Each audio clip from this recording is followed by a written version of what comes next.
I see a couple of people still writing. Does anybody need a few more minutes? You need a few more minutes? Yeah, take a few more minutes and then we'll share some of them.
Okay, you guys, I think everybody's just about done. Why don't we get into small groups of maybe 3 if you want, or 4. If you want to get with people in your team, that's great.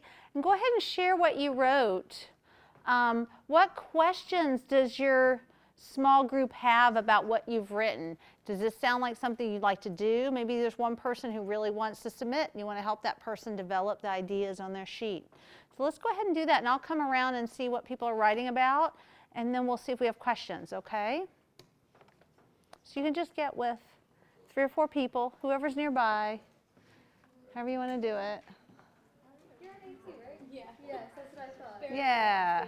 Yes, Yeah, if you're in your team, you should probably get together because you might want to collaborate. Yeah.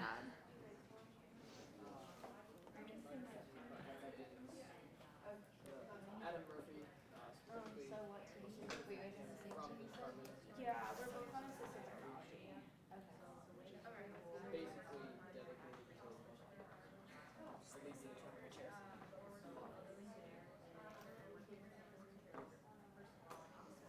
So my team is working on a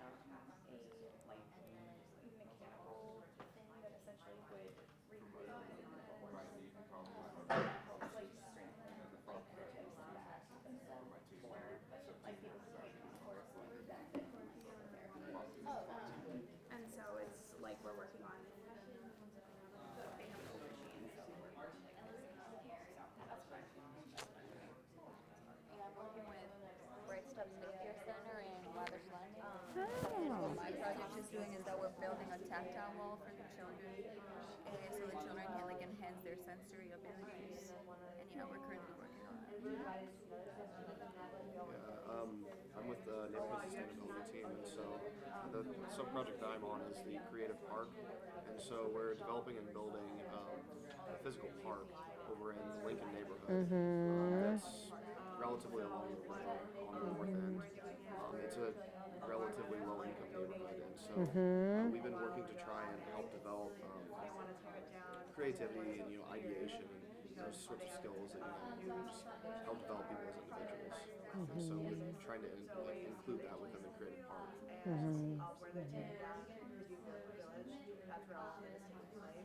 You guys, What have you learned so far about that? What have you learned as a student so far? as a student, Or just as a person, yeah, as a even? person, I grew up in Danville, Indiana, which is a small town out of Indianapolis, and so it is definitely very different interacting with people in a neighborhood like the Lincoln neighborhood. Coming from a small little town, and I've learned a lot about the experiences of people that are living there, and which is relatively similar to Indianapolis, but and so I've learned a lot about some of the issues with the education system, some things that are lacking there, and some of the things that, in some ways, one of the saddest things is it almost seems like sometimes there's a lack of there's a feeling that you can't do what you want to do when you're in a situation like some of the children are in that I've talked to, because they come from low-income families, and so it's kind of heartbreaking because everybody has individual, unique abilities that like makes them a unique individual. But it's sometimes hard for people to see that, when they're in a situation like that. So we've been trying to work with them on like the advanced manufacturing team, like is showing like opportunities within like manufacturing, which is a good career path. But then the creative park is like trying to show like creativity is like really where you can like grow as an individual. So we've been, So it's maybe instead of saying it's kind of heartbreaking, it's an opportunity, right? It's an opportunity to push you all to figure out how you can use all of the expertise that you have coming from, and privilege coming from Purdue, right? All of that to be able to lift the people in that neighborhood up, the kids in that neighborhood up, and show them the potential they have, right? Yeah, really. Because I mean, you go and you talk to them, and I mean, it's they draw out pictures and they show you really interesting things. They have great ideas. But Yeah. What about you two? Did you all already talk and I missed it? Yeah, talked about our projects too. What do you think? So I mentioned mine for Myth Park. Oh yeah. The sub project that I'm working on is building and designing a new fox enclosure because the ones that they have there are pretty old and falling down. Yeah. So we want to make them like look nice and have a lot of space for the foxes at the park. Cool. I'm in a sub team for GDAT, and we're building like a pill dispenser or like pill box and a tracking device for elderly people. Great. Part is in Ireland, so it's hard to communicate with them on a regular basis. We usually FaceTime them like once a month. Awesome. It's like a long FaceTime call. So we're working with a lady that's 75 right now, and she takes 12 different pills 4 different times a day. Yeah. And she doesn't have the fine motor skills to like pick up the pills. So we're working on like building a pill dispenser that will dispense it to her, but the correct amount, like the correct pills. But we're also creating like she has a caregiver. Yeah. So we're creating a tracking device, like a wearable device that will alert her like if she takes the wrong medication. Oh, that's great. That's really cool. Yeah, and especially if she can't pick up the pills, because my mom is in her 80s too and takes a lot of pills, and she sometimes has trouble too. Yeah, so that's a really great opportunity. Yeah, that's awesome. Cool. Well, you guys see what you have on your sheets if you are interested in submitting something, and how you can maybe help each other to really define. Especially, I would really focus on, like I was kind of asking you about, this community impact and student impact. Sometimes students have difficulty like really being clear about what the community impact is and what their impact is. So I think those are kind of hard, because it's like you have to step outside of yourself for a minute and see it from another angle. So that would be great if you could talk about that some more. Yeah. How are you guys doing? Do you have any questions or anything, or? No? Y'all are such good students. You fill out all your sheets and everything. Awesome. I'll let you talk then. Do you guys have any questions or anything? Or you got some good ideas? Or, yeah. Cool. Yeah, let me go through here. Let's come and see what these guys are doing. How about you guys? You got any questions or anything? Or you're on the same team, right? So, yeah. It'd be great if you get together as a team and submit something. Share the burden, right? Yeah. Remind me of your team again. We're on the pause team. Pause. Tell me about is that the horse? No. No, this one is do you know what the Almost Home Humane Society is? Yeah. Okay. I know there's like multiple ones with animals. Yeah. Wolf, paws. There's also a horse one too, right? The horse. Yeah. That's awesome. It'd be great if you work together on an article. That'd be awesome. Yeah, you don't have to be done with it. Like your project, you can write about where you're at and in the middle. And that's one of the challenges with the EPICS, I think, is students aren't always done. They feel like I have to be completely done before I can write about this. No, you can write about what you've done so far and where you're at and the benefits you're seeing, because you're still working with the community. They're still seeing where you're at and what you're doing, right, and how you're working on it. So yeah. How about you guys? You got any questions, or did you talk? Tell me about your teams? Anything? Are you on the same team? You're not on the same team. Yeah. Where are you at in your project? So you toward the. Ours has an alpha version. It's a website, and we've released the alpha version of it. What's the website for again? So it's not a public website, but basically it's a thing that allows Adam Murphy of the city of Lafayette, who works in the Department of Homeless and Yep, Community yep, Outreach. yep, yep, So he works with homeless people trying to house them. yep. And so, but the problem they run into is that sometimes chronically homeless people get arrested, and then Yep, it can take a while for Adam to realize they've been arrested. yep. And so our web application basically uses data from the county website to alert him for people he's monitoring, people he's housing, so that he can go to their, if they get arrested, he can go to their housing unit and lock it up and stuff. Yes. Oh, that's great. That's a great project. I'd love to see an article on that. Y'all should think about writing something. That'd be great. Yeah. What about the rest of you? Anything? So, my project is pretty much at the beginning stage. Okay. Yeah. We just started it, but essentially we're trying to develop some kind of system to help reduce food waste as well as prevent it from going to landfill because we have a biodigester in the city. Yeah. Great. So that sounds like you've got lots of promise for a year or two, seeing where you're at. But so far all we have is a survey. Yeah. You can do it. I was telling the other team, you don't have to be done with your project to submit. In fact, I would love to see, this might be appropriate for you. I have a student who's writing, and they're at the beginning stages of their project, and he's writing a reflective essay. I'd love to see us think about, okay, write an article at the beginning. And then what about maybe this student is a freshman. Why don't you submit again when you're a senior? Where is it at, right? If you stay on the team the whole time, right? Where's it? What happened at the end, right? What was different? And looking back, almost reflecting on where you were at the beginning versus where you are now.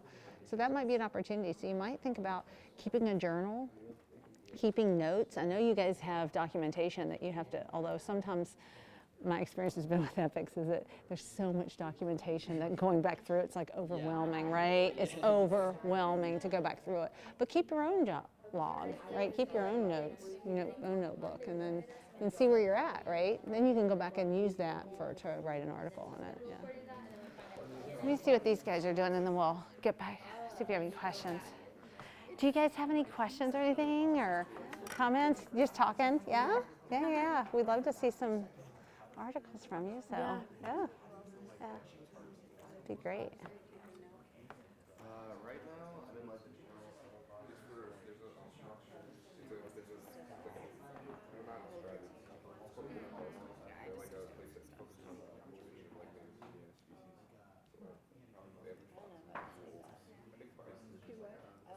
So you guys, we only have about 4 minutes left because y'all are done at 2:20, right? So what questions do you have about the journal, about the process for publishing? If you're not sure, what kind of questions? Do you have any questions? I have a sheet I want to pass around. If you're interested in publishing, you can put your name and email and we'll reach out to you. And if you're interested, if you need a mentor for it, right? So you can go ahead and sign up. Even if you're not sure and you think, I don't know if I want to do it for this fall, but I want to do it for next fall, put your name down there because we'll contact you and say, hey, do you want to come by and help? I've had students who've produced abstracts and then they come to my office and we talk through what they need to do and what they need to produce and where they're at with it. I also was suggesting to some of you who are in the beginning stages of your project. EPICS has volumes of documentation about that. I know that some of your projects that are extensive projects that have been going on for years, you have that. But if you're interested in writing an article maybe in a year or two, keep a journal, right? Keep your own little notebook, right? Write down some notes about what you're learning, what you're observing, what you're thinking, right? And then you'll have that so you're not, going back through all of these volumes of documentation that's going to be hard to go through. But you'll have that, and then you can go through that and use that for maybe an article. So, what other comments or questions do you have you want to ask about? Oh, yes, go ahead. How many submissions do you get for each? Usually we publish about I think 17 to 24. Sometimes I think it's been up in the higher 20s. But we get more submissions for that, but not everybody is ready. Does that make sense? Sometimes we have submissions. We have probably 3 or 4 who submitted for the last issue, but couldn't do the revisions, needed extensive revisions, weren't quite ready. They're going to come out in this issue. They needed a lot more work. They've gone through multiple rounds of revisions, right? So it really depends on where you're at with your project and writing and what you know, sometimes people just, there's a lot of revisions requested, right? You know, and sometimes, I mean, I've had submissions that aren't quite, that they're learning about what service learning is and how their project is service learning, and they're not really explaining it well, right? So they just need some help and mentorship on that. So we receive a lot more publications than we publish. Some are rejected because they're just not appropriate for the journal. We send some to JPOR where they're more appropriate, which is the Journal of Purdue Undergraduate Research. Some just aren't really service learning and the students don't really understand. They just think they just submit something. So we do get that, but more than likely, if you really are committed and you want to submit and you want to get published, we're going to support you in that. But it may take some time to do the revisions and keep working at it, just like anything in life. Sometimes you got to work. It's not going to come just like that. So, any other questions? Yes, go ahead. So if, as a senior, we submit an abstract, Yeah. It gets accepted and you start drafting, and it doesn't get accepted before you graduate. That's okay, because you can still submit and it get accepted up to a year after you graduate. So we had in this issue, we had one student, and I think she graduated in the previous year. Does that make sense? But her submission, it took, because it takes, right? She graduated, but then it doesn't come out till October, right? So that's fine. There's no problem with that. We realize you graduate, so. Any other questions or comments? Okay, be sure to fill out that sheet if you want to. If you want to submit and you have that worksheet and you want to give it to me, I'm happy to take it. Or if you want to email it to me, I'm happy to take it and give you some more feedback on it. That's fine. Thank you for coming. Good luck with your projects.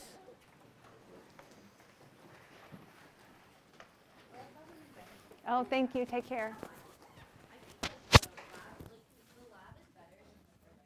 I actually came to this PDH last time. I already have a copy of this. Great. Well, so I'm I going will to give